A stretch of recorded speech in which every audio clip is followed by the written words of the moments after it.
ఇంట్లో ఏం కూరగాయలు లేవనుకో దుఃఖనం పోయి 4 గుడ్లు తెచ్చి 2 ఉల్లిగడ్డలు కోసి గోలిస్తిమా అంటే కమ్మటి కూర తయారైనట్టే. పోరలు బువ్వ తినకుండా మారం చేస్తే హంచుకో ఆమ్లెట్ వేసిస్తే మురుసుకుంట బుక్కలు పెడతారు.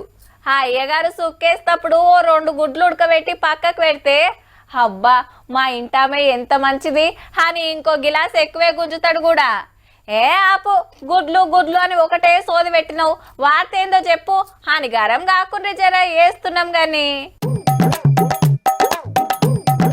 గరం గరం గుడాలు, ఉడకబెట్టిన గుడ్లు, బజ్జీలు ఏదంటే అది ఉన్నాయి కానీ ఒక పారి గుడ్లను మంచిగా చూడుండ్రే. అవు అంగన్వాడీ సెంటర్లు ఇచ్చేటి ఆ ముద్ర చూసి అగుపడతలేదా? కరీంనగర్ జిల్లా హుజురాబాద్ లో ఒక వైన్స్లకు తెచ్చి స్టఫ్ కింద అమ్ముతున్నారు మంచిగా. ఏదెక్కడికి అతరు పూరలకు పోవాల్సిన గుడ్లు పోత పోసే కాడికి వచ్చినాయని ఆయన తొగలకు డౌట్ వచ్చి ఆఫీసర్లకు మతలబు పంపితే వాళ్ళు వచ్చిండ్రు. టేకమ్ ద్వారా మా 2 బిడ్డలకు ఇచ్చింది. ఇక్కడికి తీసుకొచ్చుకున్నా నాకు ఏ అంగన్వాడీ టీచర్ కూడా అమ్మలేదని.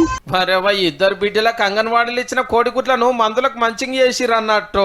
అంగన్వాడీ సెంటర్ లో చెకింగ్ చేస్తే కూడా లెక్క బరాబరే ఉందట. కానీ బలంగల తిండి తినాలని పిల్లలకు నెలకు 16 గుడ్లు ఇస్తుంటే పోరల కంటే తాగేటోళ్ళకే బగ్గా అక్కరి ఉంటది అనుకున్నారో ఏమో పో.